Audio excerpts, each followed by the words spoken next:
Bienvenidas a todas y a todos a nuestro cuarto encuentro formativo de la Red de Protección Comunitaria. En este caso, este encuentro va a ser el primero de dos. Va a estar destinado a la salud mental comunitaria, prevenir y promover el bienestar emocional en las distintas etapas de la vida, y ya en junio nos volveremos a emplazar para el quinto encuentro y podremos compartir también experiencias desde lo que tiene que ver con el ámbito de la salud mental y cómo los encajamos dentro también de los procesos comunitarios, ¿vale? Hoy nos acompañan diferentes profesionales de diferentes recursos y entidades que se van a ir presentando, y de lo que se trata es hacer también todo un recorrido por ese bienestar emocional a lo largo de la vida, ¿vale? Así que espero que lo disfrutéis mucho y que sea muy grato para todos. Doy paso a David. Bueno, pues buenos días o buenas tardes. Vamos a hacer una pequeña introducción inicial. A ver, me voy a poner aquí mejor. Y aquí lo veo. Bueno, sobre qué es la salud mental, ¿no? Decíamos, vamos a hacer un recorrido a lo largo del ciclo vital sobre qué es esto de la salud mental y cómo prevenir y promocionar la salud mental. Entonces, lo primero es, bueno, pues una breve descripción sobre conceptos, modelos que nos hablan sobre qué entendemos cada uno de los recursos por la salud mental, ¿no? Entonces, bueno, antes de nada, sí, me había puesto a buscar algunas imágenes en Google para ilustrar el PowerPoint y me encontré estos dos grupos de imágenes. No sé si veis algunas diferencias cuando introducía la palabra salud física o salud mental. No sé si alguien puede comentar o ver algunas diferencias. Eso es, fijaos, aquí bueno, pues aparecían, en cuanto a salud física, pues imágenes sobre ejercicio físico, beber agua, comer fruta, hacer actividades, un papel un poco protagonista de la persona, hacerlo en compañía. Y si vemos las imágenes que están asociadas en la iconografía de Google en cuanto a la salud mental, bueno, pues parece que es un sufrimiento. Lo primero, que la salud mental parece que es un sufrimiento, que las imágenes son individuales, no vemos a otras personas, aparece todo como muy desde la subjetividad, desde bueno, pues las ideas que está teniendo la persona queda en una actitud como muy pasiva, ¿no? muy como sujeto pasivo. Bueno, pues ya esto nos va dando un poco también algunas ideas sobre qué entendemos socialmente cuando hablamos de salud mental o de salud física, ¿no? Nos pone un poco, bueno, pues en quizás todo este estigma, todos estos miedos, este área tan desconocida que puede resultar para muchas personas y para la sociedad cuando hablamos de salud mental. Por eso también un poco esta idea de qué es la salud mental, qué modelos hay. Vamos a intentar hacer un recorrido muy breve porque tenemos poco tiempo sobre esto. Cuando hablamos del concepto de salud mental, pues nos tenemos que ir a la ONU, ¿no? La ONU define en el año 2023 la salud mental como un estado de bienestar, que hablaba Paloma de este bienestar emocional o bienestar mental. Bueno, pues la salud mental es un estado de bienestar en el que el individuo realiza las capacidades que tiene, es capaz de desarrollar esas capacidades, un estado también por el que la persona es capaz de superar el estrés normal que todos nos vamos a encontrar en nuestra vida, también es capaz de desarrollar una labor ocupacional o bueno, pues un trabajo de una forma productiva y fructífera, y el último elemento del que habla la ONU es que aporta algo a su comunidad, es decir, ser capaz de relacionarte con la comunidad, de estar en contacto con la comunidad y aportar algo. Entonces, bueno, vemos aquí en esta definición una idea mucho más completa, más multifacética que estas ideas que nos lanzaba Google, ¿no? Entonces, bueno, pues parece que para la ONU, para todos nosotros, ¿no? Pues profesionales que nos dedicamos al mundo de la salud mental, pues esta definición nos engloba más, nos define mejor y habla un poco de los distintos conceptos que están asociados a la salud mental, tal y como nosotros los entendemos. Yéndonos a una parte un poco más de qué es salud mental y qué es la no salud mental, qué es la enfermedad mental. Bueno, pues tres elementos que nos pueden dar pistas para poder definir qué es una conducta saludable a nivel de salud mental y qué es una conducta pues, patológica, muy breve, ¿vale? Que esto no quiero que sea una clase de psicología. Fijaos, hay 3 elementos muy importantes. Sería, lo primero, una conducta que podemos decir que es patológica, tiene que ver con una disfunción psicológica, pues una alteración de las emociones, del pensamiento, de la cognición. Bueno, pues tiene que incluir este elemento, tiene que incluir también un deterioro funcional. Quiere decirse pues, que la persona, si antes iba al colegio, si antes iba a trabajar, si cuidaba de su familia, pues ahora ya va a dejar de realizar este tipo de acciones, de este funcionamiento, y también aquí puede ir asociado el malestar, el sufrimiento. Y, por último, que es una respuesta, una conducta que no es típica, o sea, no es habitual para su comunidad, para la cultura en la que vive. ¿Vale? Entonces, bueno, vamos a hacer un pequeño ejemplo. Vamos a imaginar un niño, ¿vale?, que tiene miedo a salir a la calle. ¿Vale? Diríamos que es una disfunción psicológica, ¿verdad? Un niño no tiene por qué tener miedo a salir a la calle, ¿no? Bueno, pues hay unas emociones que le están ahí impactando. Después, ha dejado de ir a la escuela, segundo dato. Parece que hay un deterioro en el funcionamiento, ¿no? Un niño debe de ir a la escuela, pues no está pudiendo ir a la escuela. Pero resulta que todo el mundo de su comunidad pues, tiene ese mismo miedo, entonces no es una respuesta típica. ¿Estamos hablando de un trastorno mental? No, estamos hablando pues, de que puede ser perfectamente un niño que está en Gaza y bueno, pues es una respuesta adaptativa. Tener este miedo nos protege. Entonces, en este caso no hablaríamos de un problema de salud mental, hablamos de una conducta adaptativa. Segundo ejemplo, vamos a imaginar que un niño también tiene miedo a salir a la calle, por lo tanto es una disfunción psicológica, ha dejado de ir a la escuela, por lo tanto hay un deterioro en el funcionamiento. Pero resulta que ningún otro niño tiene miedo a esa situación y es una respuesta atípica para su cultura o para la sociedad. Bueno, pues quizás realmente sí que estamos hablando aquí de una persona o de un niño que tiene un trastorno mental, una dificultad en su salud mental, ¿no? Pues puede tener una agorafobia o otro tipo de diagnóstico. Bueno, teníamos aquí un tercero, no me quiero alargar. Vamos a imaginar a un adulto que nos dice que habla con Dios, que habla todos los días con Dios. Bueno, puede parecer esto una disfunción psicológica, ¿no? Es, realmente una persona puede hablar, es lógico, ¿no? Bueno, es interpretable. Participa en 2 voluntariados sociales desde que ha empezado a hablar con Dios, ¿no? Bueno, pues parece que no hay un deterioro en el funcionamiento, al revés, la persona parece que está funcionando más y mejor. Nadie de su familia lo comparte, piensan que esto de hablar con Dios pues es una cuestión que no comparten. ¿Se trata de un trastorno mental? Parece que no, ¿verdad? Bueno, pues se trata de un voluntario que está en una organización religiosa haciendo pues unas labores, ¿no? Bueno, entonces, ¿qué quería que vierais con estos ejemplos? Pues que estos 3 elementos son muy importantes a la hora de determinar si una conducta es patológica o es indicativa de un problema de salud mental o si realmente pues, hay pues una conducta adaptativa. A lo largo de la historia pues se han ido desarrollando distintos modelos que nos hablan de las causas, del porqué, de cómo explicar lo que es la falta de salud mental, ¿no? Un problema de salud mental. Desde la prehistoria, muy rápidamente, pues ya se tenía el cerebro como el lugar un poco que rige los procesos mentales. Después, bueno, pues en la época clásica aparece el modelo dinámico, ¿no? de salud mental, en el que bueno, es importante tanto lo que le pasa a la persona adentro, bueno, de salud mental y de salud física también, ¿no? En cuanto a salud. La salud es un equilibrio entre lo que hay dentro de la persona y lo que hay fuera, ¿no? Después aparece en el siglo XV pues, un modelo religioso en el que la enfermedad se tiene por una posesión, por una maldición divina, ¿no? He puesto aquí esta imagen del péndulo porque parece que vamos como de un lado para otro, ¿no? Desde lo que son elementos más que tienen que ver con el ambiente, la sociedad, la cultura, o elementos que tienen que ver más con lo que es la persona, con su parte más fisiológica y demás.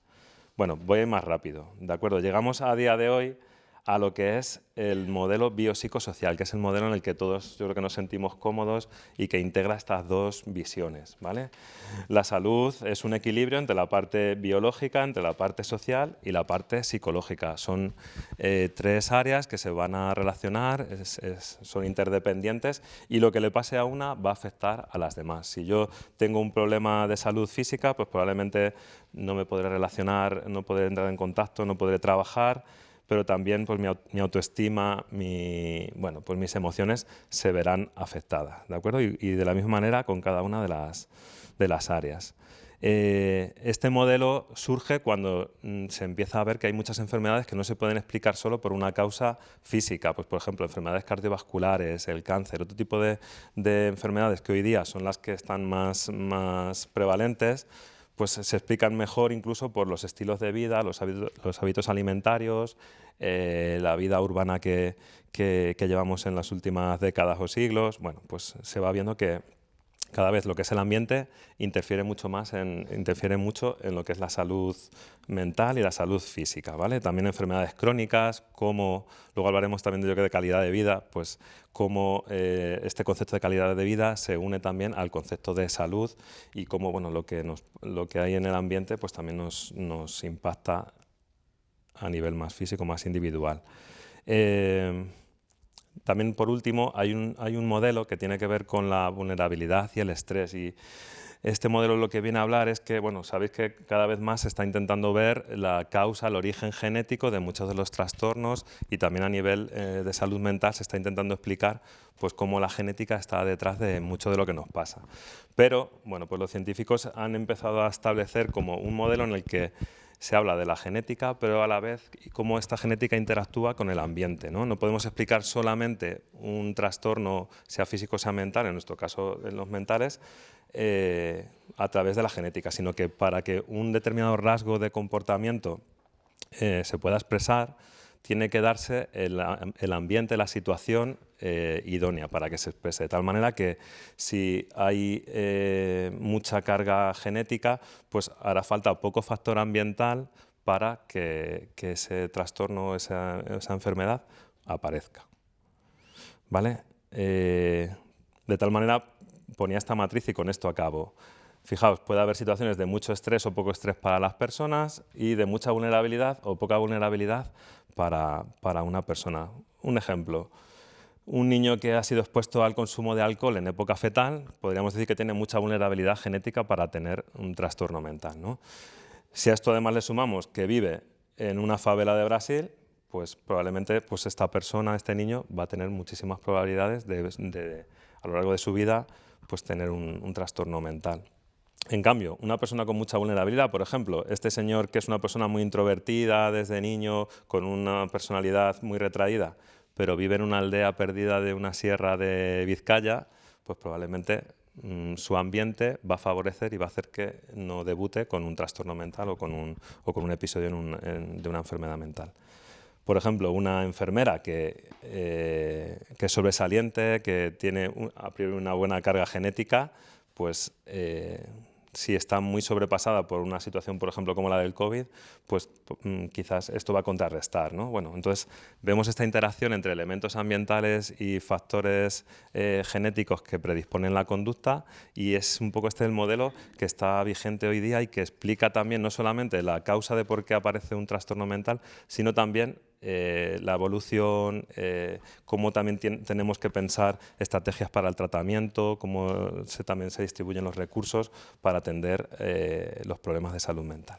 Y bueno, pues doy paso a la siguiente comunicación, que creo que se da un Toledo, ¿verdad? Bueno, pues nada, que muchas gracias. Voy a intentar ser breve porque ya veo. Bueno, yo trabajo en la Asociación de Síndrome de Down y pues me ha tocado el tema un poco de la prevención y la promoción de la salud mental en la etapa del embarazo, ¿no? Y toda la parte del diagnóstico prenatal y las primeras etapas. Entonces, lo que sobre todo cuando pensábamos pues es hablar de familias, ¿no? Por poneros un poquito en contexto, pues somos una entidad de ámbito provincial. Es verdad que a día de hoy no solo apoyamos a familias con hijos o hijas con síndrome de Down, sino a todo tipo de discapacidades intelectuales o trastornos del neurodesarrollo, ¿no? Y que somos una entidad de familias, entonces la familia para nosotros es la base de todo.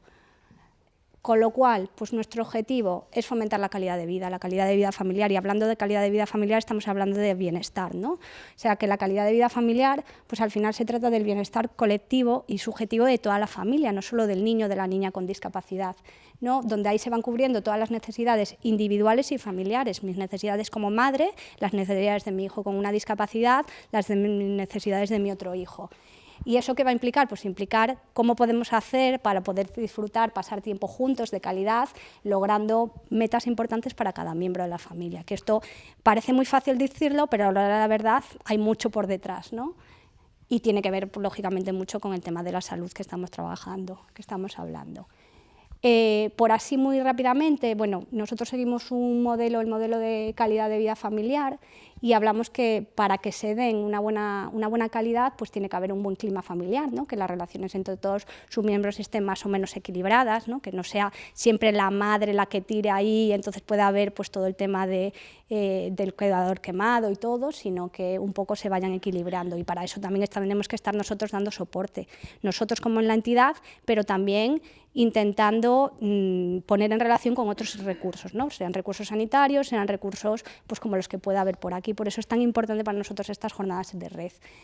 El tema de la estabilidad emocional, pues es de lo que estamos hablando, ¿no? Cómo poder que se sientan en paz, que puedan llevar a cabo sus proyectos de vida, ¿no? No solo el proyecto de vida de su hijo, que a veces pues parece que es lo único que nos tiene demasiado peso, ¿no? Que nos ocupa todos nuestros pensamientos. La aceptación familiar, cada uno con sus valores. Evidentemente aquí pues es una cosa, habrá familias con unos valores determinados, familias, bueno, pues cada una, pero que cómo pueden gestionar luego el día a día pues ese nacimiento que a priori no ha sido deseado, porque en casos muy excepcionales, a lo mejor de una adopción, en general pues nadie decide tener un hijo con discapacidad o con un trastorno. Los recursos de la familia y, bueno, y lógicamente el bienestar económico, que ahora también se está hablando mucho, si veis en los medios, de cómo impacta las situaciones de precariedad laboral, cómo impacta en el bienestar, en la salud mental de todas. Entonces, bueno, tengo un hijo con discapacidad, recibo el diagnóstico. Nosotros siempre decimos que apoyamos a lo largo del ciclo vital. Va a haber momentos que incluso antes del nacimiento de esa persona, porque bien pues, se ha detectado y la persona libremente ha decidido seguir con el embarazo, o una vez que tengas el diagnóstico. Sea en un momento, sea en otro, lógicamente ahí estamos ante un proceso de duelo y no lo podemos negar. Es un duelo por una elaboración que yo tenía una idea, pues ha venido otra cosa, ¿no? Entonces, pues tenemos que reconfigurar, tenemos que apoyar a ver cómo reconfiguramos toda esa situación, todo esto, y son momentos complicados, donde ahí pues el tema de la salud mental hay que poner mucho el foco y mucho en los cuidados, ¿no? Los cuidados a esa mamá, a ese papá, a ese entorno, a esos hermanos que pueda haber, a los abuelos, que también ahora mismo pues un poco vemos, y también no solo habrá también de las familias de lazos de sangre, o sea, también a otros que puedan ser, ¿no? Muchas veces nos encontramos ahora con más heterogeneidad de familias y vemos que tenemos que ir ampliando el foco. Y al final, pues lo que se trata, pues evitar que desarrollen sobre todo los sentimientos de culpa, se siguen dando muchos sentimientos de culpabilidad, y al final todo eso pues va a influir en una mejor o peor adaptación a esta situación. Lo que tratemos, bueno, pues al final, que sea como sea, la familia se pueda sentir acompañado, ¿no? ¿Y cómo podemos acompañar? Bueno, acompañar no es suplir, siempre decimos que cada uno tiene que tomar su decisión, y la mejor decisión va a ser la de ella, o la de ella, la del núcleo familiar, mediante una escucha, ¿no? También decimos, tenemos que aprender a escuchar más y hablar menos. Generalmente las familias, cuando vienen con un diagnóstico, han oído a 50.000 especialistas, y generalmente cada uno le dice de lo suyo, al neurólogo, al neuropediatra, no sé qué, no sé cuánto. Al final, ¿y tú qué quieres? ¿Y tú qué dices? ¿Y tú cómo lo vas a hacer? ¿No? Entonces se trata de escuchar, de recibir las incertidumbres, que a veces las incertidumbres que nos lleven a nosotros son tan importantes o tan menos importantes como si su hijo va a poder ir al parque con los demás niños, que a lo mejor no es tanto esa parte clínica, sino pero que eso está impactando mucho en el bienestar de la persona. El fortalecer, el empoderar, el poner en relación con otras familias, en que se incluyan, en cuidarlas, y también muy importante que decimos, enfocarnos en el bebé, en el niño, en la niña, y no tanto en su discapacidad, ¿no? El decir, muy bien, tiene este diagnóstico, el que sea, pero vamos a ver cómo es tu hijo, cómo tal, cómo te puedo ayudar para que tú puedas estar bien. Bueno, y al final también lo que quería hablar muy brevemente, que los apoyos de familia, los apoyos profesionales son muy importantes, pero también vemos nosotros que son muy importantes los apoyos entre familias, y eso sí que nos parecía importante que también lo conocieseis, ¿no? Que al final muchas veces cuando tienes un diagnóstico o cuando tal, lo que más te ayuda es pues, conocer a otra familia que haya pasado por tu misma situación, ¿no? Nosotros, bueno, eso contamos, lógicamente, los apoyos profesionales, ¿no? Pues toda la atención temprana centrada en familias, el servicio de apoyo a familias, pero también el programa de familia escucha, que no es nada más que eso, poner en relación a una familia que haya tenido un diagnóstico o que haya tenido un hijo con discapacidad con otra que lo acaba de recibir y hacer, te acompaño, te digo, te cuento que tu hijo va a ser tuyo y va a ser diferente, pero que yo he pasado por esta misma situación y muchas veces nos podemos entender. Bueno, el programa, pues lógicamente, se ofrece un acompañamiento ante un momento difícil, que tampoco se trata de dulcificar, porque no es fácil, realmente no es fácil, pero sí que es un camino que tienen que recorrer, un espacio de escucha, el de no juzgar, porque muchas veces las familias tienen mucho miedo a ser juzgados y tienen mucho miedo a los profesionales a contarles, pues eso, aquellas cosas que realmente les quitan el sueño. Y yo creo que muchas veces una mamá a otra mamá le puede contar otras cosas y tal, sin el miedo de decir ¿y qué me van a decir? O esos sentimientos que a lo mejor me dan aquí y sentimientos de no soy capaz o seré buena madre o no lo estoy haciendo bien. Muchas veces nos dicen no estoy haciendo lo suficiente y eso genera pues mucho malestar, ¿no? Dar información, la información, hay mucha información en internet, hay mucha información en los libros, pero a lo mejor la familia quiere pues ese peluquero que tiene mucha paciencia en Toledo y al niño con TEA pues se va a tirar al suelo a cortarle el pelo con él, pues para eso es más importante que yo le esté en una sesión hablando pues de otra serie de cosas, ¿no? Y bueno, y un modelo de cómo van afrontando la discapacidad. Esto, bueno, nada, por ser breve. Por una parte, el programa de Familia Escucha lo presentamos tanto a los médicos como a las profesionales de atención temprana. Entonces, cuando una familia tiene el diagnóstico de que va a tener un niño o que tiene un niño con una niña con discapacidad, se le dice si quiere contactar con otras familias. En el caso de lo que quieran, pues intentamos buscar la más idónea. Por cultura, por edad, pues por lo que sea, ¿no? Tenemos un grupo, pues ahora mismo hay unas 8 o 9 familias activas a nivel de provincia y ellos se desplazan o quedan en una cafetería y la verdad está funcionando bien. Intentamos que las familias, cada vez somos más diversos, entonces pues familias musulmanas, pues ahora tenemos una mamá, pues también eso es una ayuda muy grande que le puede hacer como mediadora y también como acompañante de la persona. Y bueno, que nada, esto, pues eso, que este programa está incluido en uno más grande, en uno del protocolo de la primera noticia, que tampoco me quiero extender, pero también es muy importante cómo damos la primera noticia, ¿no? Nos siguen llegando casos de noticias que vienen asustadísimos, entonces, bueno, que sin entrar a juzgar ni entrar a valorar, pues en primera noticia, pues eso, ahora se habla de la humanización de la sanidad y en estas cosas es fundamental. Pues al final, pues todo esto es que estamos hablando de bienestar de las personas. Y bueno, ¿qué tratamos? Pues de eso, de tratar un enfoque centrado en familia, de capacitar a la persona, lo que decía, el hacerles creer que son capaces, que van a ser buenas madres, buenos padres, buenos hermanos, el dar autoridad, porque también vemos a familias muy desempoderadas, ¿no? Que al final el niño no habla, logopeda, el niño camina mal, al fisio, no sé qué, que yo muchísimo respeto y perdonad a los que estén, pero que también el decir que podemos hacer muchas cosas por nosotras mismos, que somos capaces. El establecer unas relaciones de confianza, el centrarnos en las capacidades, en las fortalezas, el no estar diciendo lo que no sabe ese niño, lo que no sabe tal, pues en sus fortalezas, en respetar las elecciones de cada familiar, en dar apoyo a toda la familia, no solo a la persona con discapacidad. A lo mejor necesita el apoyo ese abuelo que no ha hablado, pero que está en un momento de ansioso y que no duerme por las noches, pues a lo mejor eso también es enfocarnos en salud. Ofrecer respuesta a las preocupaciones, bueno, pues al final es preocuparnos o intentar, ¿no?, de la forma más humilde, pero trabajando, abriendo el foco en red, del bienestar de toda la familia, ¿no?, para que puedan hacer frente a las demandas de su hijo y a las suyas propias. Os he dejado aquí unos recursos disponibles y bueno, yo a todas las mamás y a todos los papás le digo que si tú estás bien, tu hijo estará bien, o sea que hay que preocuparse de uno mismo. Un poco más.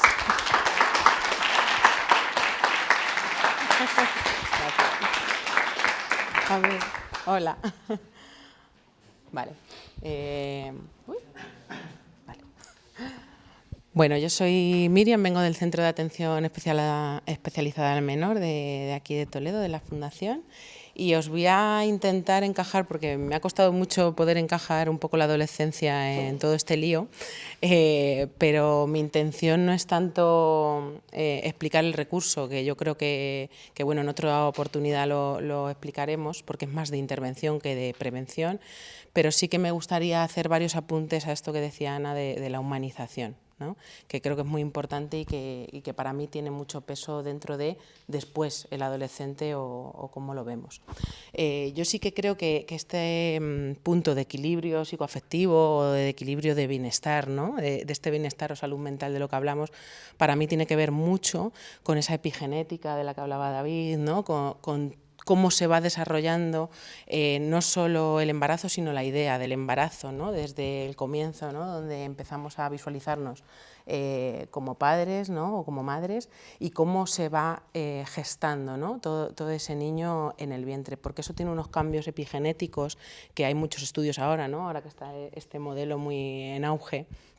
Hay muchos estudios de las emociones de esa mamá, cómo están interfiriendo, ¿no? A nivel cerebral y a nivel genético, ¿no? En esa vulnerabilidad que estábamos hablando antes y que pueden tener, ¿no? En cada etapa o fase del apego, ¿no? y de esa vinculación pueden tener una repercusión, ¿no? En su posible vulnerabilidad hacia la salud mental y hacia cómo esa mamá se está enfrentando, ¿no? A esa crianza, sea con diagnóstico, ¿no? Como estaba contando Ana, o sea sin diagnóstico. En muchas ocasiones se producen ciertas peculiaridades, ¿no? En el inicio de ese nacimiento, que ya vienen muy marcadas por una mamá que ha estado muy estresada en el embarazo, ¿no? Y que creo que ahí, yo pongo el peso ahí porque casi siempre, ¿no? Cuando te preparas para el parto es todo como muy físico, ¿no? Y las emociones como que no están, ¿no? Y creo que las emociones tienen un peso genético y que modifican muchas de las partes cerebrales de ese bebé que se están ya construyendo dentro del vientre y que es importante no solo atender como profesionales a nivel físico, ¿no? Que está muy bien, pero a ayudar a esa mamá que tiene las hormonas así locas, ¿no? A poderse regular, a poder entender cómo es un proceso, ¿no? de crecimiento, ¿no? Cómo se produce en el útero, ¿no? y todas estas cosas.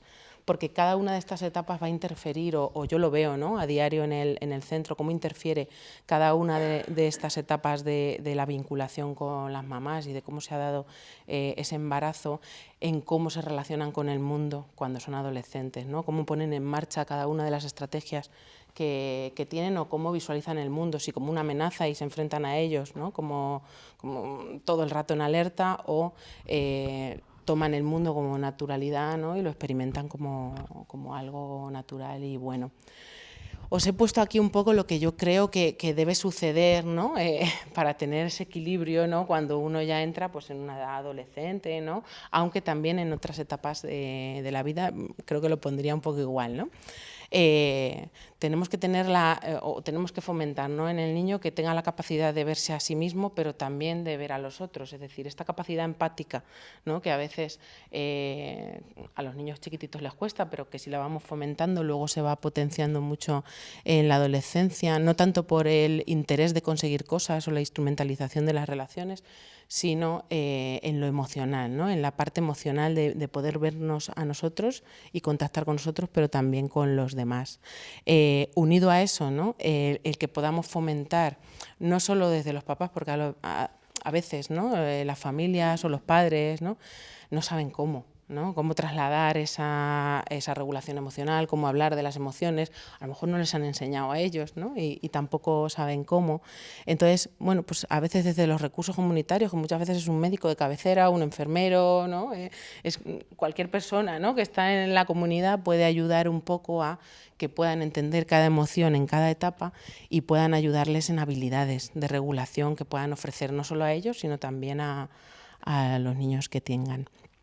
Y con eso se va uniendo un poco ese desarrollo cerebral, ¿no? Ese poder poner palabras a cada una de las cosas que nos ocurren, a cada emoción que vamos sintiendo, ¿no? El tener ese vocabulario necesita, ¿no? de que las familias hayan puesto ese vocabulario también, ¿no? Y que lo tengamos ahí. La construcción de identidad, básico para mí en la adolescencia, ¿no? Pero sobre todo desde etapas muy tempranas. Empezamos a construir lo que somos para el otro, ¿no? Para después en la adolescencia poder saber quién somos nosotros, ¿no? O poder identificarnos con algo que nosotros creamos más afín, ¿no? Hábitos saludables, creo que lo están diciendo mis compañeros, pero creo que es importantísimo poder potenciarlos, ¿no? Y yo no solo me refiero a hábitos saludables de alimentación, deporte, físicos, ¿no? Sino hábitos saludables de hablar de lo emocional, hablar de lo que me ocurre, preguntar, ¿no? Es decir, que tengamos el hábito de hablar también de lo emocional y no solo de tu bienestar físico pasa por una alimentación, un ejercicio, ¿no? Sino también por cómo estás, ¿no? Emocionalmente. Que se sientan pertenecientes. Y esto sí que tiene que ver mucho con lo comunitario, ¿no? Para mí no solo pertenecientes a su familia, pero a veces la familia, bueno, por circunstancias, ¿no? de cada historia de vida no tiene ese sentimiento de pertenencia o esta parte tan desarrollada. Y en la comunidad creo que el ofrecimiento de actividades, ¿no? Cosas, ¿no? que hacen grupo y que hacen que el adolescente en este caso se sienta parte, ¿no? de algo, de alguien, ¿no? que tenga esa relación. La estimulación, ¿no? necesaria para cada etapa de nuestra vida, pero es que al adolescente hay que estimularle mucho. Hay que estimularle mucho en hablar, discutir, debatir, ¿no?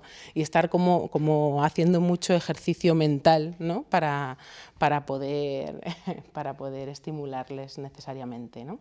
Y bueno, las relaciones sociales, ¿no? Que iban un poco unidas a esto que os decía.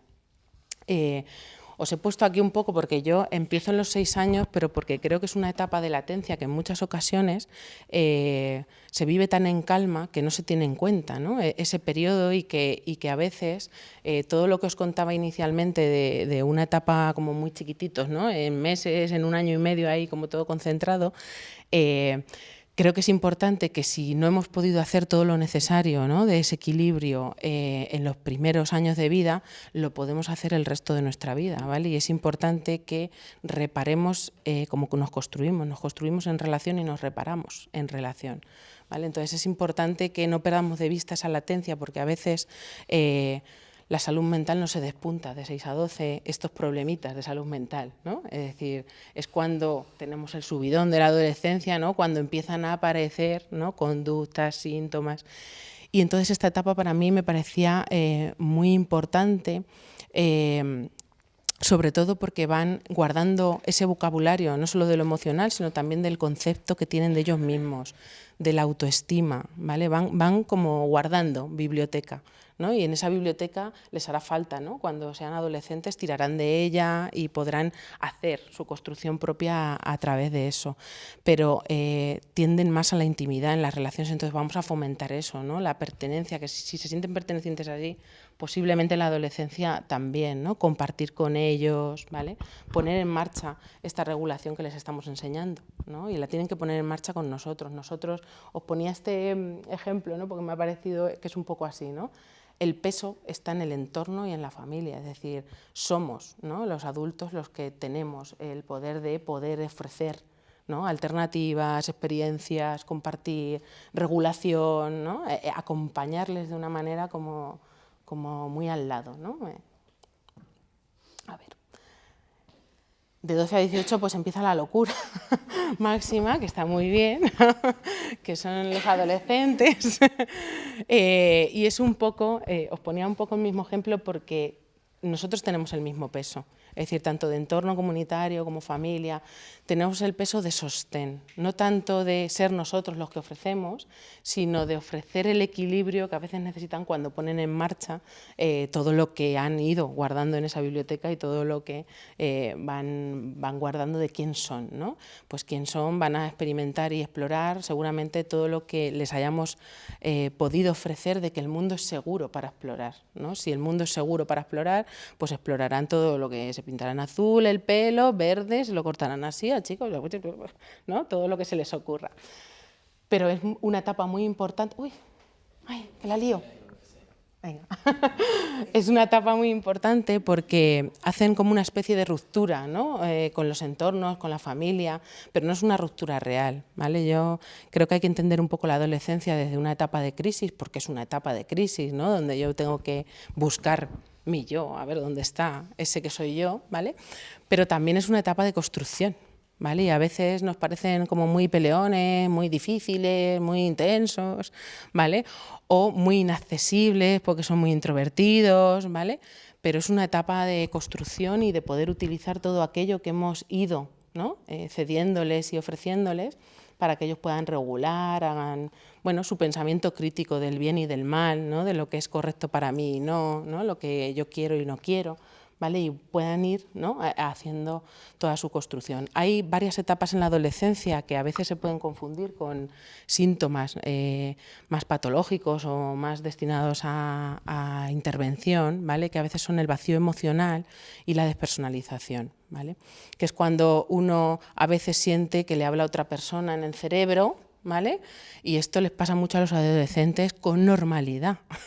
Es decir, no es ningún síntoma patológico, pero a veces pasa, ¿no? Que en esta construcción cerebral a veces hay, ¿no? Crisis a nivel neurológico, ¿vale? Que hacen que uno pueda vivenciarse, ¿no? Desde fuera y otro desde dentro, ¿no? Y parezca que les ocurren muchas cosas, ¿no? Y a veces tienen vacíos emocionales como si fuesen depresiones besando suelo, ¿vale? Entonces son auténticos vacíos, ¿no? Pero son rasgos muy normalizados en las etapas adolescentes, ¿vale? El autocuidado aquí, que en muchas ocasiones nos empeñamos en tienes que comer bien, tienes que hacer esto y tienes que hacer deporte, no sé qué. Su autocuidado en la adolescencia es un escaparate.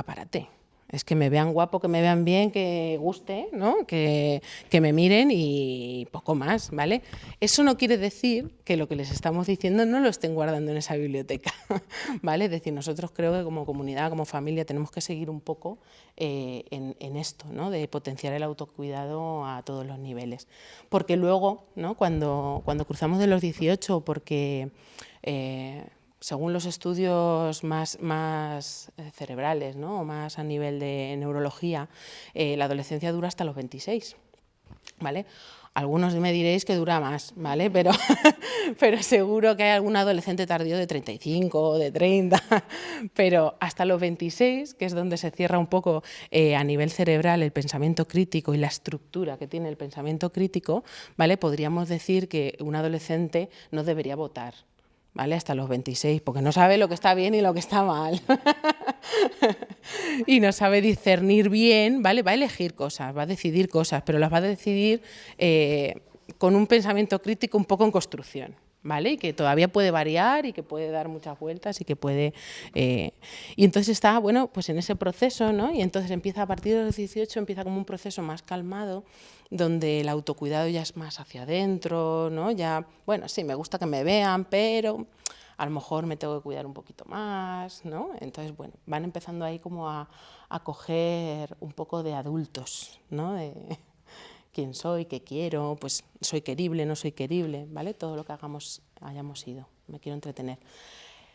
Lo importante para mí en todo este proceso no solo es que acompañemos, como decía Ana, ¿no? Porque yo lo ubico, ¿no? O lo hago más genérico, ¿no? A todos, ¿no? No solo a las familias. Creo que todos tenemos que acompañar desde el lado, ¿no? Desde esa escucha emocional, desde ese estar para lo que necesite la persona que estemos, ¿no?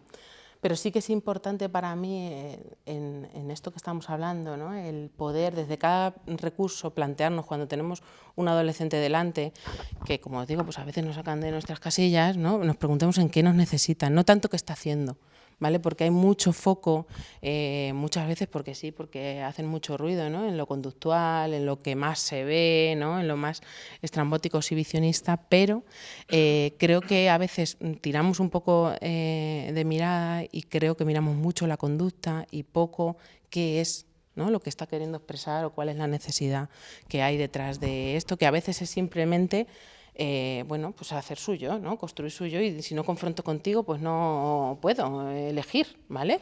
Y si no confronto contigo para media hora que me dejes salir más, pues no lo voy a poder conseguir, ¿vale? Y a lo mejor lo que quiero es que me marques el límite, pero te lo tengo que hacer fuerte, ¿vale? Preguntarnos en qué puedo yo sumar a esa adolescencia, porque a veces, como os decía, las familias tienen cada uno sus más y sus menos, ¿no? Y vienen, ¿no? de su propia familia, ¿no? que ya es un peso importante, ¿no?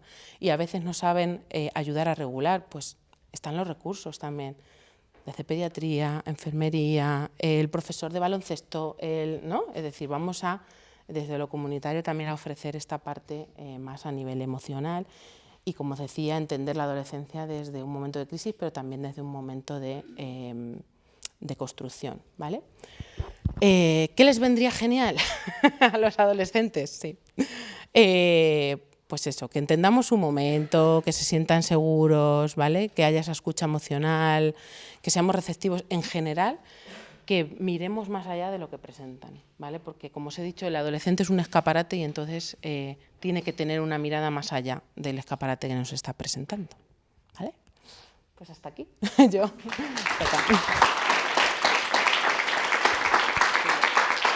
Gracias. Me voy al otro lado para cambiar. Bueno, yo soy Inma, la técnico del Consejo de Participación Infantil y Adolescente de Toledo. Que os preguntaréis qué hace aquí el Consejo de Participación Infantil y Adolescente de Toledo. Pues es que todo lo que ha contado Miriam sucede aquí, me parece. No sé si todo, pero muchas de esas cosas. Entonces, pues queríamos hablar un poco de, pues, como una experiencia práctica desde niños, niñas y adolescentes. No están aquí porque están en clase, evidentemente, pero un poco lo que tiene que ver con la promoción de la salud mental entre pares. Entonces, nada, bueno, contaros que, para quien no lo conozca, el Consejo de Participación Infantil y Adolescente se enmarca dentro de la Estrategia Ciudad Amiga de la Infancia, Toledo Ciudad Amiga de la Infancia desde el 2016. Eso quiere decir que tiene un órgano de participación infantil y adolescente. De hecho, nuestro plan de infancia tiene una línea estratégica transversal que tiene que ver con la participación, ¿no? Entonces, bueno, el Consejo es el órgano de participación infantil y adolescente de los chicos y chicas de la ciudad. Es un espacio de aprendizaje, de convivencia, de diversión, es un poco la mezcla de todo, ¿no? Y está formado por chicos y chicas de entre 7, 8, 17 años. Todos y todas juntos y juntas en los mismos espacios. En otros consejos dividen primaria y secundaria, en el nuestro de momento no lo hemos hecho, porque estos chicos y chicas de momento no han sentido la necesidad de separarse, algo que a mí me llena de orgullo y satisfacción porque mola un montón sus intercambios, ¿no? Su estar juntos y juntas, enseñarse, aprenderse, todo ese tipo de cosas suceden porque hay gente de bachillerato y gente de tercero de primaria hablando el mismo lenguaje o adaptando sus lenguajes, ¿no? Entonces, bueno, antes de nada decir que la participación es un derecho. Está recogida en la Convención de Derechos de la Infancia y la Adolescencia, no solo como un derecho, sino como un principio fundamental. La Convención tiene 4 principios fundamentales: la no discriminación, el interés superior del niño, el derecho a la vida, al desarrollo, desarrollo potencial y entero, ¿no? A la supervivencia, además, y la participación es el 4. La Convención equipara la participación a esos 4 pilares. O sea que normalmente nosotros y nosotras no lo tenemos muy en cuenta, no es algo que vivimos en nuestra vida, pero en la Convención se equipara a esto, ¿no? Después recoge diferentes derechos: el derecho a ser escuchado, el derecho a la información, que es altamente importante, no solo opinar y que que tus opiniones sean tenidas en cuenta, sino el derecho a estar informado o informada de todo lo que tiene que ver conmigo y con la infancia, el derecho a la libertad de religión, de pensamiento, de asociación. Esos derechos están recogidos en la Convención y, bueno, empezamos porque la participación es un derecho. Por otro lado, el Consejo es un recurso y un espacio seguro para niños, niñas y adolescentes. Después os traigo testimonios, pero yo, como acompañante, que es un poco lo que decías tú, lo veo desde fuera y lo veo así. ¿Por qué? Porque se hablan de un montón de temas que traen ellos y ellas a las reuniones. Entonces, el hecho de que puedan sacar cualquier tipo de tema y hablar de lo que a ellos y a ellas les interesa, ya estamos en ese momento de prevención y promoción. Es verdad que muchas veces trabajamos sobre temas que nos vienen un poco dados, pues desde el ayuntamiento pasan algunas cosas, desde consejerías pasan otras cosas, desde UNICEF pasan otras cosas, pero generalmente está todo relacionado con sus intereses. La participación es voluntaria, no tiene requisitos, no hay criterios de selección, cualquier niño, niña o adolescente puede entrar. Que eso se traduce en que sea un grupo diverso, no tan diverso como nos gustaría, ojo, porque nos falta llegar, y lo intentamos, a todo lo que tiene que ver con diversidad funcional, diversidad religiosa. Es muy complicado. Es muy complicada la participación de la infancia y la adolescencia, porque las mamás y los papás no se lo creen, en general, ¿no? O sea, igual no se ve como algo que le pueda aportar beneficios a mi hijo o hija como una clase de mates, ¿no? Entonces, es muy complicada. Y las familias, por ejemplo, donde hay diversidad funcional, que lo intentamos, tienen como tantos recursos a los que ir o que necesitan que esto queda un poco relegado a otros momentos. Y entonces no está sucediendo todo lo que quisiéramos, pero realmente lo intentamos.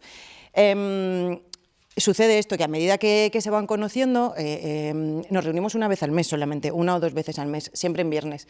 Entonces, no siempre participan los mismos, porque un viernes no puede uno, un viernes no puede otra, pero se van conociendo. Y yo veo cómo son referentes entre ellos y ellas, ¿no? A veces ves como el más peque se pega como una lapa al más mayor y ya está, son la pareja para todo el curso casi siempre y se entienden, ¿no? Porque esta es la idea. Claramente, la gente mayor que está en el consejo, sin que nadie se lo haya dicho, entiende que hay gente más pequeña a la que trato como igual y a la que trato de hacer entender todo lo que está pasando aquí. Y la gente pequeña a veces sabe que no se entera de nada de lo que está pasando con la gente grande y no pasa nada. Se ponen a hablar de otras cosas o lo que sea, ¿no? Pero a mí es que me alucina ver ese entendimiento de más grandes y más pequeños. Y todo esto hace que las distintas, a pesar de que no hay toda la diversidad que nos gustaría, sí hay distintas edades, distintas procedencias, distintos, es que son cada uno de su padre y de su madre, porque en realidad no tienen nada en común que no sea que les gusta participar, ¿no? Entonces, hay intercambio y conexión con otras experiencias de vida. Y eso mola un montón. Y aquí no es algo que yo haya escuchado y haya notado, ¿vale? Es algo que ellos y ellas han escrito. Preguntándoles qué es lo que más les gusta del consejo, allí tenemos la declaración estrella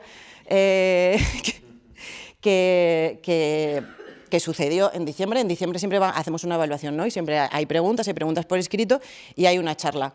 Pero bueno, una participante decidió mandarme un mensaje de WhatsApp con todo esto, ¿no? En donde dice que para ella el consejo es un espacio seguro, que para ella el consejo es familia. ¡Familia!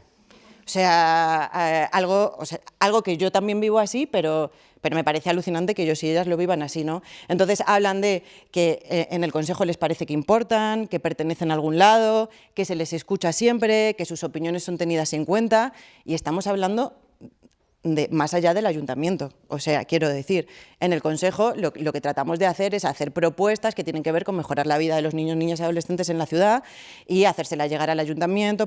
Esa es como la teoría un poco del consejo, uno de los fines. Pero más allá de lo que suceda con el ayuntamiento, si el ayuntamiento nos escucha o no nos escucha, ellos y ellas sí sienten que en este espacio sí se les escucha, sí se les tiene en cuenta y no importa cuál sea tu opinión y no importa que el de enfrente la tenga distinta, porque hay movidas a veces, pero se sienten pertenecientes al consejo a pesar de que voy un viernes sí, pero otro no, cambiamos de curso, pero sigo yendo al consejo, cambio al instituto y sigo yendo al consejo, ¿no? Es como que sucede en muchos niños y niñas que es algo transversal. O sea, hay gente que está desde quinto de primaria y ahora ya ha pasado bachillerato. O sea, hay alguien de 18 años que sigue queriendo estar en el consejo, aunque no puede. Pero ¿qué hemos hecho? Es mi apoyo técnico, ¿no? Ella, como persona de 18 años, empieza a gestionar debates. Empieza a colocar cosas en la clase, a ver cómo podemos organizar esta actividad. Si ella no hubiera estado en el consejo antes, ahora no tendría esta oportunidad. Yo realmente agradezco mucho que siga queriendo participar, porque de hecho se ha convertido en un súper apoyo para mí. Entonces, bueno, que no es que lo digamos desde fuera, es que lo dicen desde dentro. Y por otro lado, el consejo y la participación son un proceso. Muchas veces no se ven resultados tangibles de qué es la participación, pero bueno, estamos haciendo un montón de cositas. Entonces, por un lado, lo que os decía, se trabajan los temas que los chicos y chicas traen, entonces sí que hay una programación en las sesiones, pero siempre sabemos que es abierta, igual que el proyecto entero es abierto a los intereses que puedan un poco poner sobre la mesa. A través de UNICEF también nos plantean algunas cuestiones, en el ayuntamiento también.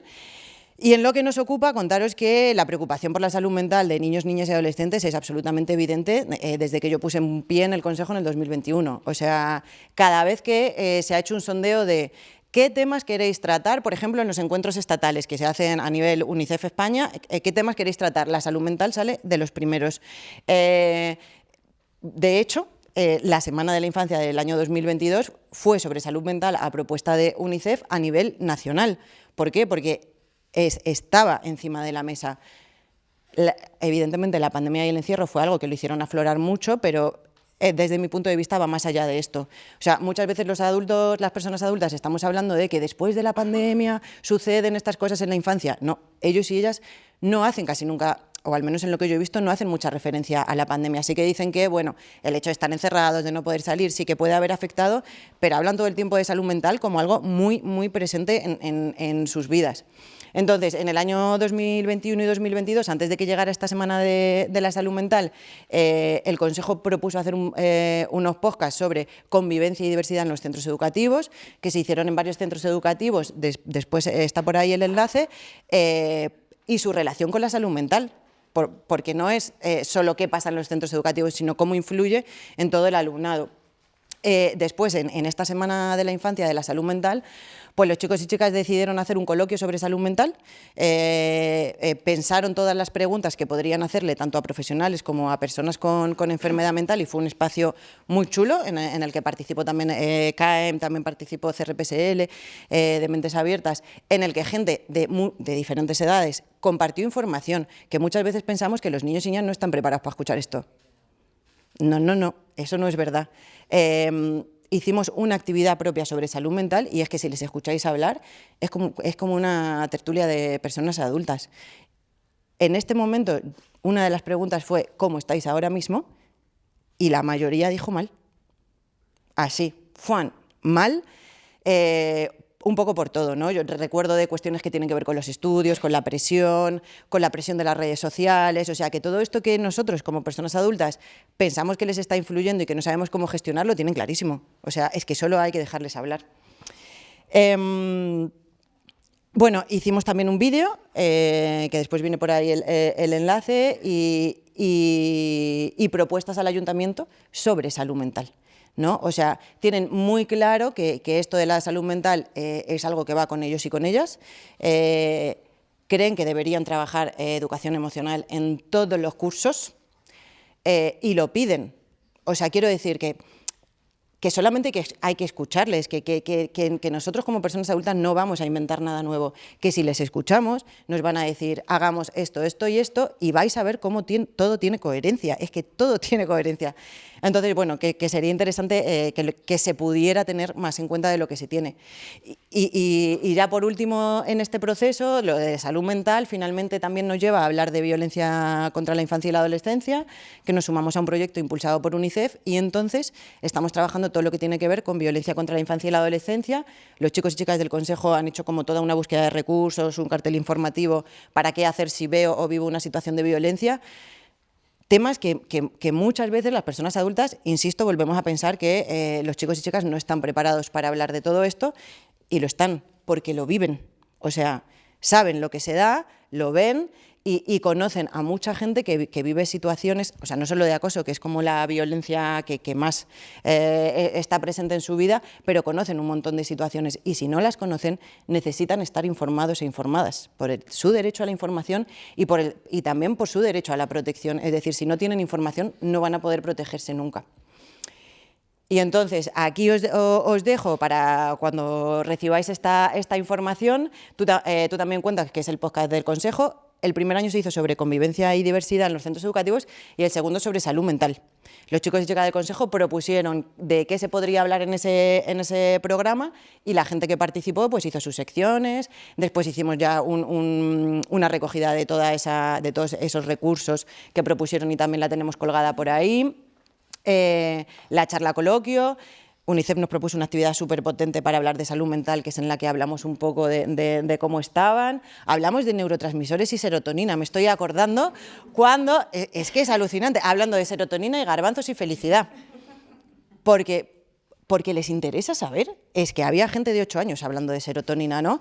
Pues nada, es que tú solo tienes que adaptar tu lenguaje, intentar contárselo de una manera que lo entiendan y lo entienden perfectamente. Grabamos el vídeo La salud mental es fundamental, que es muy guay, ahí está el enlace porque ellos y ellas hablan de qué es la salud mental y qué recomendaciones hacen para chicos y chicas de su edad. Las propuestas sobre salud mental al Ayuntamiento en el 2022 y sobre prevención de situaciones de violencia este año en el 2023. Y este folleto que os decía, que tiene que ver con que si tú eres un niño o una niña y estás pasando por una situación de violencia y no sabes a dónde ir, puedas tener un listado de recursos a los que acudir con las definiciones de violencia, porque muchas veces no sabemos reconocer o no podemos reconocer con 8 años que esto que me está pasando es violencia y que va a tener consecuencias finalmente sobre nuestra salud mental. Y eso es todo. Esta imagen la elaboramos para repartir en las Olimpiadas que se hicieron aquí en el barrio del Polígono y en el barrio de Santa Bárbara, como era toda la parte física, ¿no?, de cuidado del cuerpo, pues el Consejo lo que hizo fue repartir información sobre cuidado de la salud mental con el código QR al vídeo. He traído un mogollón, así que os podéis llevar, y también algunos folletos que tengo unos poquitos solamente, de esto de recursos, que si trabajáis en recursos con niños, niñas y adolescentes, que si les puede llegar esta información, es muy interesante que cuenten con esos recursos, porque es una forma de autocuidado y de autoprotección. Invitaros a que nos sigáis en nuestras redes sociales, porque ahí publicamos todo lo que hacemos. Así que, bueno, eso es un poco todo acerca del Consejo. Bueno, yo soy Paloma, trabajo también en el Centro de Rehabilitación Psicosocial y Laboral de Toledo para personas con problemas de salud mental, pero hoy no vengo a hablar del Centro de Rehabilitación ni de las cosas que hacemos, porque como antes también decía Miriam, nosotros estamos más en la parte de intervención y fundamentalmente estamos en quizá la prevención terciaria o cuaternaria, ¿vale? Entonces hoy no toca y venimos a hablar de prevenir y de promover el bienestar emocional en la vida adulta.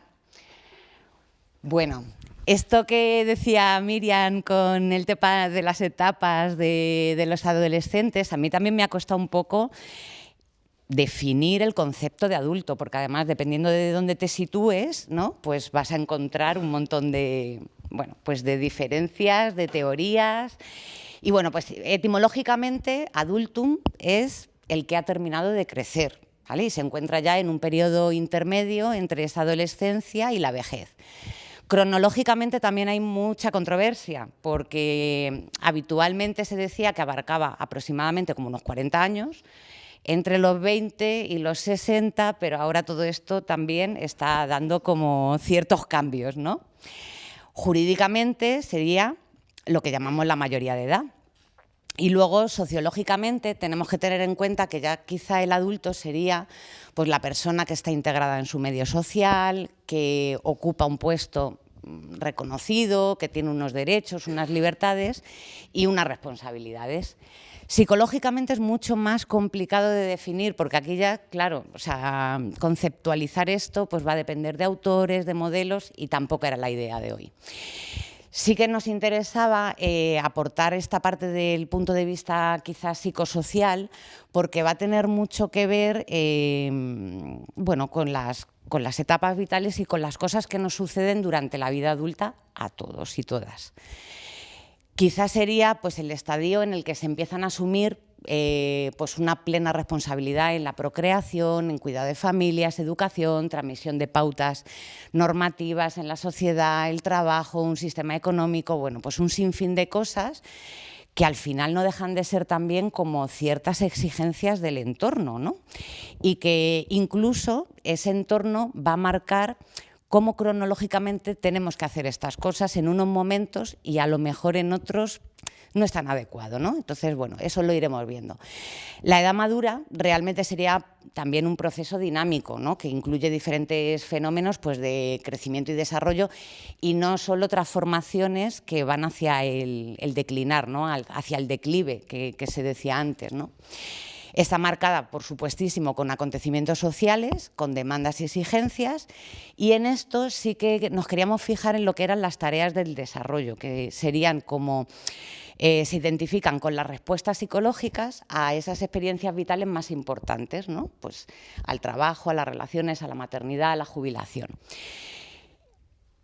Si, bueno, igual, nos pasa lo mismo. Con el tema de las clasificaciones, quizá lo que, por un poco de andar por casa, hablaríamos de el adulto joven, el adulto intermedio y el adulto mayor. El adulto joven, pues, ¿con qué se correlaciona? Pues con el abandono del hogar, con la independencia, con una identidad ocupacional o laboral, con el establecimiento quizá de pareja, con una adopción de una serie de estilos de vida. En algunos casos también adultos jóvenes ya con la paternidad, maternidad. Luego estaríamos hablando de un adulto intermedio. Como veis, no he puesto edades y lo he hecho a propósito, ¿vale? Porque como hay tanta controversia con esto, no me quería quedar enganchada en esto. El adulto intermedio sería ya el que consolida, el que ya está en un momento de generar mucha creatividad, ya está consolidado, ya ha conseguido una serie de cosas y ya, bueno, pues tiene como el yo más asentado y genera otro tipo de espacios y es más creativo. Pero, por otro lado, también tiene que empezar a aceptar ese momento de envejecimiento corporal, que todavía no es mucho, pero bueno, pues ya empieza a tener ciertas quejitas, ¿no? O sea, ciertos achaques de la edad. Empieza a experimentar procesos de duelo y no solo por la pérdida quizá de allegados, que quizá estaría más en el adulto mayor, que también se puede dar, pero sobre todo por los procesos de duelo que tienen que ver pues, con el nido vacío, cuando los hijos a lo mejor pues, se empiezan, quizá no a independizar, pero a marcharse a estudiar a otros lugares. Bueno, la puerta giratoria, que es un fenómeno que se está dando mucho en los últimos años, como adultos con una cierta precarización tienen que volver o retornar al domicilio, por ejemplo, de los padres, ¿no? Y esto pues, no deja de ser un duelo. También se empieza a producir una inversión de roles con los padres, o sea, empezamos a ser cuidadores de nuestros padres. Y además tenemos que empezar a pensar, a permitir el relevo generacional. Yo no soy tan imprescindible, ya otros pueden ocupar mi espacio en otros aspectos de mi vida, ¿no? Pues en el trabajo, en mi casa, bueno. Pues todo esto también tiene un impacto. O sea, todo lo que os hemos intentado plasmar es para reflexionar sobre qué impacto tienen estas cosas en nosotros y en nuestro bienestar y cómo vamos encajando estas tareas del desarrollo. El adulto mayor ya estaríamos hablando de la aceptación y la adaptación a la jubilación, la aceptación de muerte de allegados, en algunas ocasiones incluso de cónyuges, parejas, disminución de ingresos, porque si llega la etapa de jubilación, pues a veces hay una merma también económica en algunos casos. Se producen otros fenómenos, que también es la adhesión por grupos de edad. Las personas, el adulto mayor tiende a empezar a identificarse con personas de su edad. Aceptación y adaptación a una forma de vida que le permita seguir haciendo frente a esa merma física. Esto por dar unas cuantas pinceladas. Marco normativo, no me voy a meter, pero si estamos hablando de todo el tiempo de promoción de la salud, prevención y del bienestar emocional, tenemos que tener en cuenta que hay todo un marco normativo que nos sustenta, ¿vale?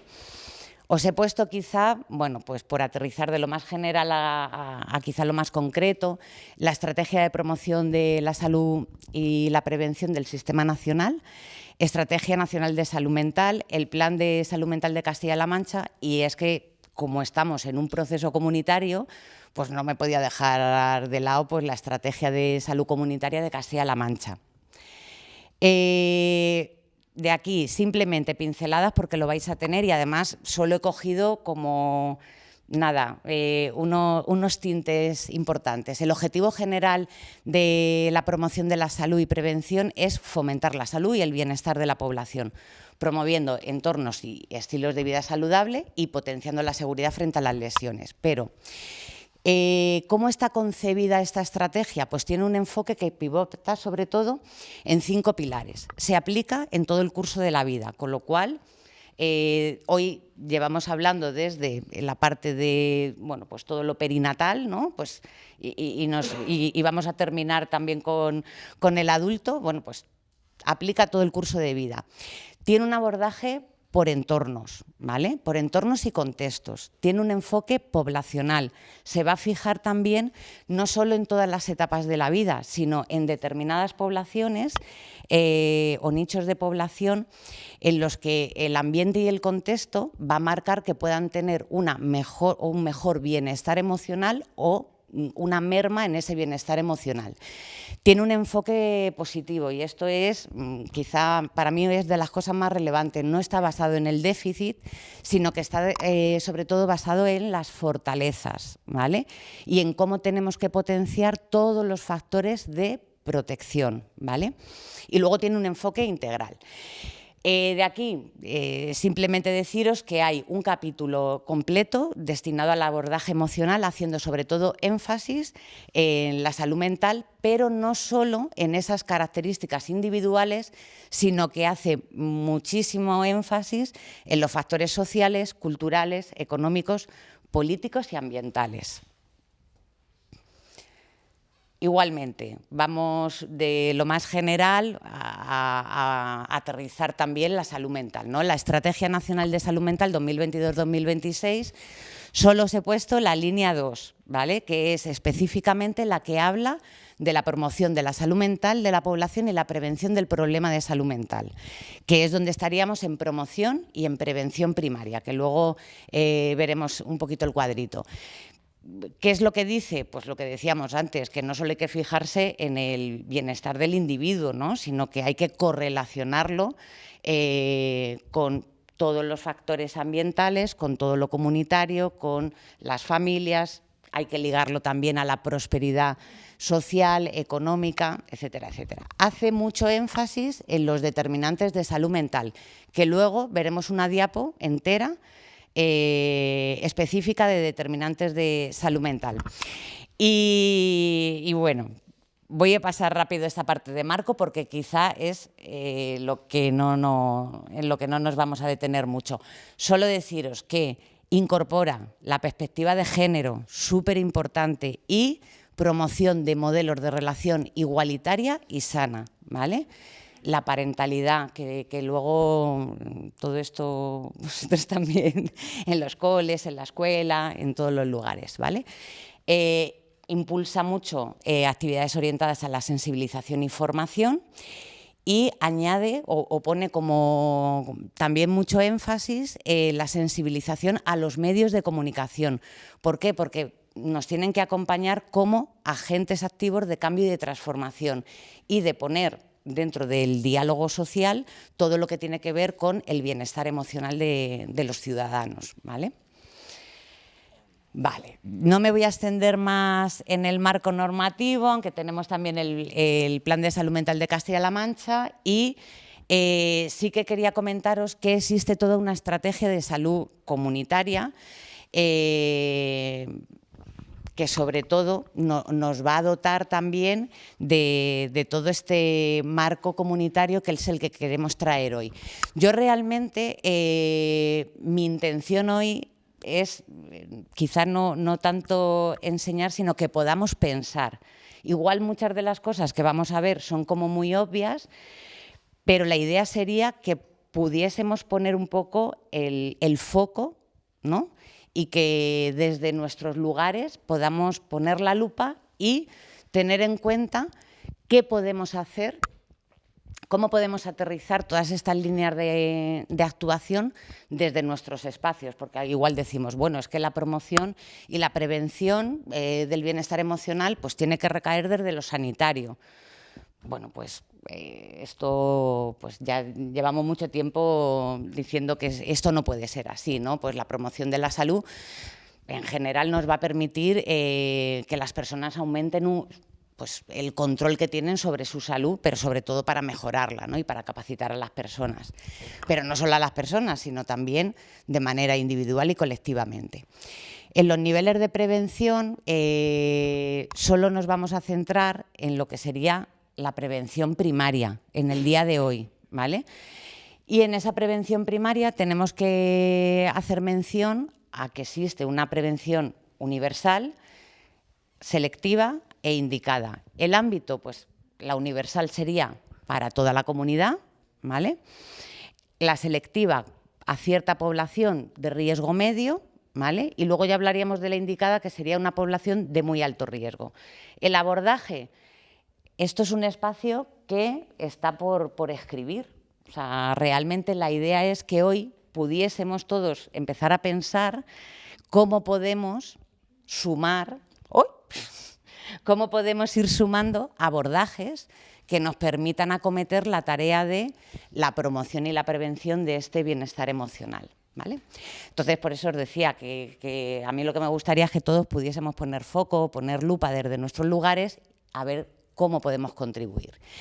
Bueno, he traído todo lo que tiene que ver con los determinantes sociales, ambientales, económicos, y así como los individuales, psicosociales, y con sus factores de riesgo y sus factores de protección.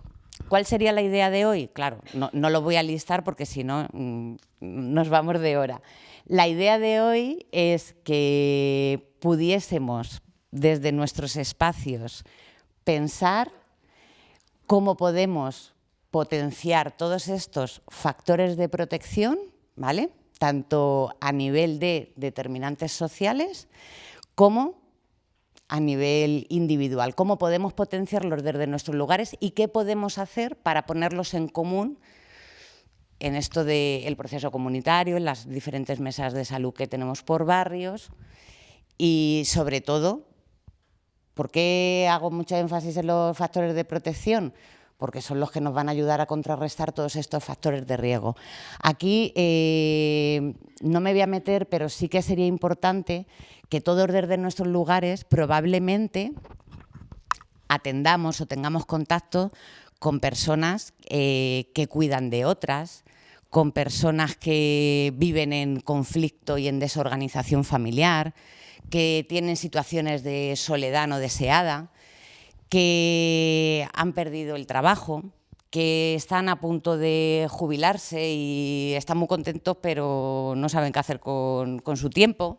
Bueno, claro, pues estas personas con las que tenemos contacto, precisamente sería quizá, si nos volviésemos a la diapositiva de la prevención, serían esa prevención selectiva, ¿vale? Es porque nos quedemos un poco con el ejemplo, pero no me voy a meter en más. Bueno, si nos vamos a la prevención universal, desde nuestros lugares, ¿qué podemos hacer? Pues claro que podemos hacer campañas de sensibilización, como muestra un botón. Para el Día Mundial de la Salud Mental, bueno, pues nosotros desde nuestro dispositivo pues hacemos campañas de sensibilización y luego, si queréis, pues también os podéis llevar unos folletos que elaboraron. Estos no los elaboramos los profesionales, estos los elaboraron las personas con las que trabajamos, ¿vale? Y esto es en el mercadillo con nuestros tótem informativos. Pero claro, llegamos a todos. ¿Qué sucede con las campañas de sensibilización? ¿Es suficiente? Bueno, pues si todos conocemos los factores de protección y los factores de riesgo en base a unos determinantes, ¿qué podríamos hacer con ello? Porque al final compartimos espacios, compartimos mesas de salud y cada uno estamos en diferentes lugares y posiciones y podemos aportar o sumar.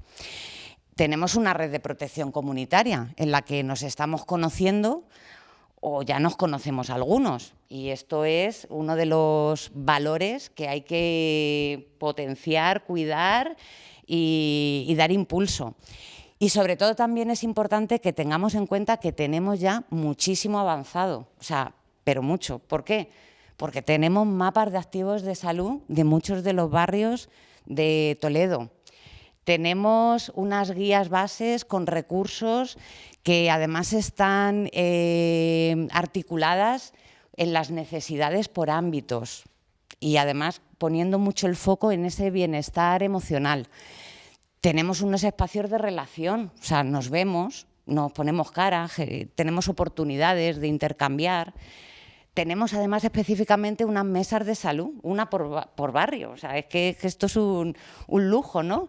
Y además tenemos diagnósticos de nuestros barrios, de qué personas hay, de qué les acontece, qué les sucede, ¿no? Cuáles son sus inquietudes, cuáles son sus necesidades.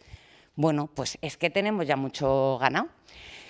¿Podemos ser prescriptores de bienestar emocional desde nuestros lugares? Pues probablemente sí, y muchos de los recursos que participamos lo somos y es mucha de nuestra esencia, pero a veces nos olvidamos que también hay otros espacios que no están ligados directamente a la intervención o a la salud, que también pueden ser prescriptores de bienestar emocional. O sea, pues incluso ya no recursos, sino lugares. Los parques, ¿no? O sea, qué importancia pues tener parques con máquinas biosaludables, bueno, pues eso también hay que ponerlo en valor. Pero claro, tenemos que poner cabeza en esto. Luego, ¿conocemos las necesidades por ámbito?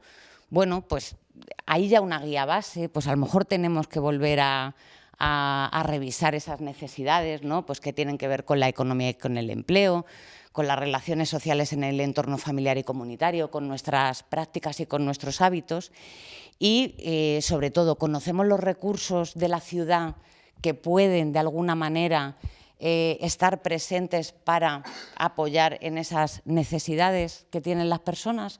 Bueno, pues quizá de esto se trataría, ¿no? Yo simplemente quería terminar lanzando una pregunta. ¿Podríamos establecer una estrategia de bienestar emocional en edad adulta desde lo común y desde lo existente? Bueno, pues ese sería a lo mejor el reto que dejo un poco encima de la mesa. Sí que os he dejado un enlace nada más de experiencias en otros territorios, que no es exactamente la propuesta quizá, ¿no? Pero el compañero que ha trabajado también mucho en Madrid me hablaba de Madrid Salud, ¿no? Que son centros de salud comunitaria, pero que no son lo que nosotros tenemos en la cabeza con los centros de salud de atención primaria nuestros, ¿no? Sino que son espacios multi, ¿no? En los que se generan toda una serie de actividades que tienen que ver con la salud, ¿vale? Y bueno, también una de las cosas que estaría en construcción también son algunas de las barreras que detectamos a veces cuando hacemos diferentes acciones para la prevención y para la promoción del bienestar emocional, es que a veces la participación de la población en edad adulta es complicada. O sea, a veces generamos diferentes actividades y los adultos no vienen. O sea, a lo mejor te viene mucho el adulto mayor, que tiene más cultura de participación, pero el adulto joven intermedio no terminamos de cazarle. Muchos de ellos te dicen, es que no me da la vida, ¿no? O sea, ¿qué nos pasa si vamos a generar espacios de cuidados? ¿Dónde está esa cultura de cuidados? Si estoy diciendo, no puedo ir a eso, me parece súper interesante, pero es que no me da la vida con todo lo que tengo que hacer. Luego también hay una escasa visibilidad de los problemas de salud mental en la sociedad, aunque es verdad que ahora mismo está en todo el diálogo público, ¿no? Pero sigue existiendo mucho estigma social y también mucho autoestigma, y hay personas que incluso pueden estar pasando por un momento de sufrimiento y de malestar emocional y que se vean también un poco frenados a solicitar ayuda o a buscar, bueno, pues algún tipo de apoyo, pues por esto de la vergüenza, que van a pensar de mí, porque todavía, bueno, pues hay mucho camino que recorrer en todo lo que tiene que ver con la sensibilización y la reducción del estigma social. Así que nada, muchísimas gracias. Hola, nos presentamos, somos del equipo de respuesta inmediata en emergencias. No sé si alguien lo conoce, aparte de la gente que hay por aquí que ya nos conoce de Cruz Roja. ¿Conocéis el servicio? No, ¿verdad? Vale, pues os decimos, somos equipos que estamos a nivel nacional, ¿vale? Estamos dentro del programa de intervención de emergencia de Cruz Roja y lo que ofrecemos es una respuesta inmediata, organizada y eficaz para aliviar el sufrimiento de las víctimas, familias, allegados, sobre todo en una situación de crisis, de emergencia y o catástrofe, ¿vale? Como decía, actuamos a nivel nacional, pero estamos especializados también a nivel provincial, por el terreno, etcétera, ¿no? Conocemos lo que es el terreno para poder asistir. Bueno, la naturaleza del ERIE psicosocial, principalmente estamos compuestos por voluntarios, pueden ser de distintas áreas, tanto social como sanitario, como pueden ser psicólogos, médicos, enfermeros, ¿vale? Y también por socorristas de acompañamiento que están formados específicamente en apoyo psicosocial. Trabajamos todos coordinados y también trabajamos con instituciones como pueden ser cuerpos de seguridad del Estado, técnicos de emergencia y demás. Esta actuación que nosotros ofrecemos se denomina una intervención de primer orden o primera ayuda psicológica y es inmediata. Siempre nos tienen que activar a través del 112 y estamos disponibles pues, 24/7. Vale, los objetivos pues ya los hemos comentado un poco antes, ¿no? En general es actuar en una emergencia y catástrofe y minimizar el impacto, ¿no?, que ocasiona esto en los afectados. Los específicos, bueno, pues depende de la situación, ¿no? Intentamos dar una respuesta lo más específica, ¿no?, que necesita. Bueno, pues a veces ofrecemos pautas de comunicación a las personas, sobre todo en discapacidad o en niños. Orientamos hacia diferentes recursos porque en ese momento pues están en estado de shock y no saben ni dónde tienen que acudir ni cuándo va a llegar a lo mejor el cuerpo, etcétera, ¿vale? Promovemos la seguridad para que no haya más accidentes en esa catástrofe. Normalizamos reacciones y respuestas emocionales, sobre todo, ¿vale? Y hacemos una regulación emocional, ¿no? Esto es lo principal. Sí, bueno, en tema de prevención, ¿qué ha hecho el ERIE psicosocial durante este último año? Bueno, actuamos eso en población general y en centros educativos, sobre todo, ¿vale? Sí, en población general. En población general, pues principalmente lo que hacemos es crear formaciones, materiales informativos como trípticos, infografías, guías. Os hemos repartido antes de empezar algunos trípticos. Si nos ha quedado alguien por repartir, pues ahora en un momento os lo damos, ¿vale?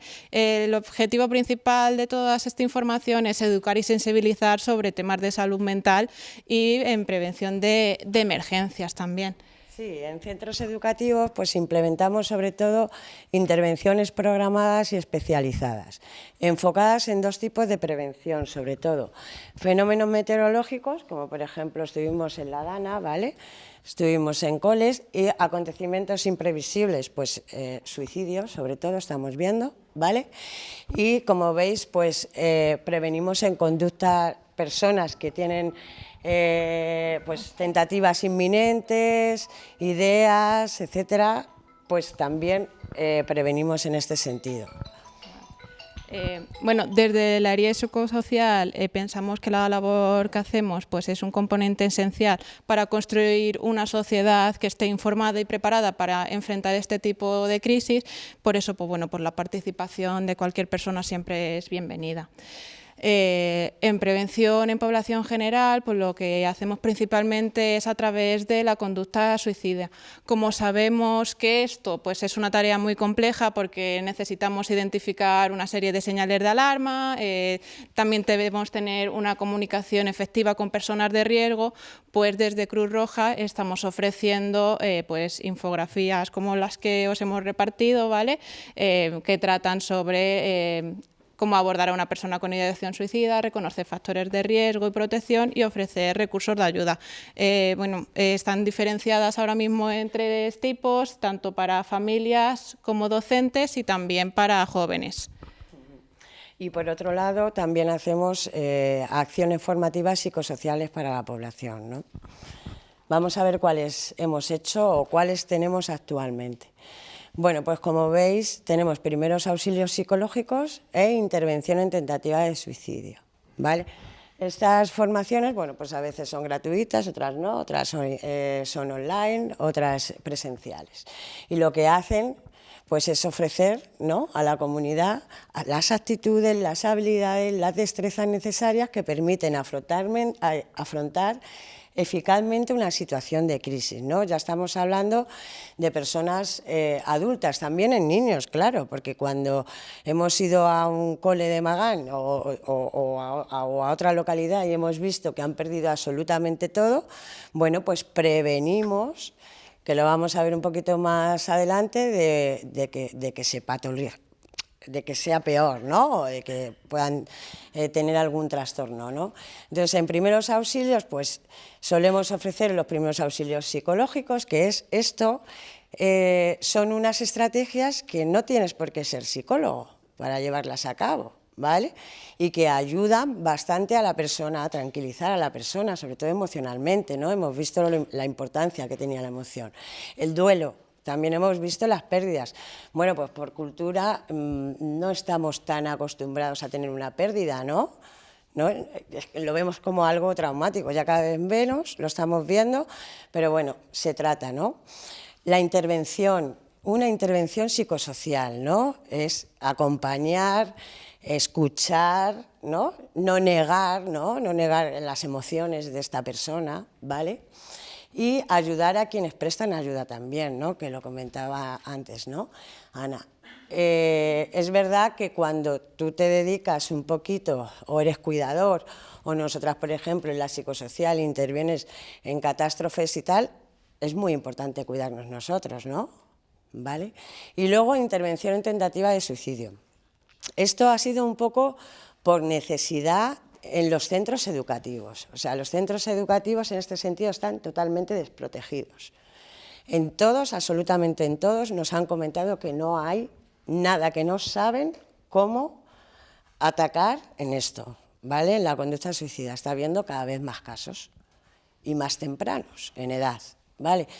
Entonces, bueno, se enseña lo que es un poco el concepto, los principales mitos, ¿vale?, que si nos da tiempo hemos traído una dinámica para hacerlas juntas, los factores de riesgo, como hablaban los compañeros, las señales de alerta, los factores protectores y los grupos vulnerables. Hay más grupos, ¿vale? O sea, hay grupos que son más vulnerables. Vale. Sí, los conocemos. Bueno, también disponemos, aparte de estas acciones formativas, disponemos desde el campus virtual de Cruz Roja cursos de conocimiento abierto, ¿vale? Estos cursos se van actualizando, hay algunos, como ha dicho mi compañera, algunos son gratuitos, otros son pagando, algunos son presenciales, otros online. Bueno, todo es meterte un poco y bichear a ver si hay algún curso que te puede interesar. Esta se ha quedado ahí un poco. Pero bueno, es un poco lo que os comentaba antes, ¿no? ¿Qué hemos hecho en prevención en centros educativos? Insisto, ha sido más necesidad, que nos lo han pedido porque no tenían nada. Es verdad que tienen guías, ¿vale? Tienen guías, pero como que te dicen, es que no tengo tiempo. Yo no tengo tiempo a ver una guía de 40 hojas, ni 50. Vale, pues por eso la necesidad de dar este servicio para prevenir por parte del ERIE psicosocial y dar las guías que las tenéis, ¿no?, que es como una primera ayuda psicológica, lo que hemos hablado, ¿no? Entonces, el ERIO psicosocial ha ido a centros educativos de primaria y de secundaria de la provincia de Toledo. También se ha hecho en otras provincias, pero sobre todo nos han llamado aquí en Toledo, ¿vale? Porque de hecho tenemos la mayor tasa de suicidio en Toledo, ¿vale? En la provincia. Entonces, ¿qué hacemos? Pues intervenimos primero grupalmente y luego si se valora algún riesgo de suicidio se hace individualmente y luego ya se pasa a la orientación, ¿vale? El orientador del cole y luego del orientador pues a salud mental, ya sabéis, ¿no? Se deriva a salud mental. ¿Qué prevenimos con las sesiones que damos? Pues bueno, sobre todo lo vemos ahí, ¿no? A largo plazo, un trastorno de estrés postraumático y el trastorno de estrés agudo, que al final es lo que puede surgir en una emergencia, ¿no? Por ejemplo, la DANA, un suicidio, etc. Y como hablábamos antes, ¿vale? La prevención de la conducta suicida. Y esta, claro, es como una pequeña reflexión que hemos puesto, ¿no? Que parece evidente, pero hay mucha gente que todavía no lo sabe, ¿no?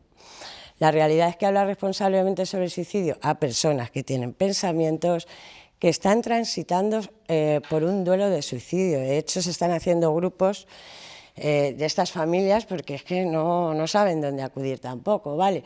O fueron testigos de un suicidio, no solo no aumenta el riesgo de que estas personas puedan cometerlo, sino que puede ser una de las mejores maneras para gestionar sus ansiedades, reflexionar sobre sus propias inseguridades y pedir ayuda, ¿vale?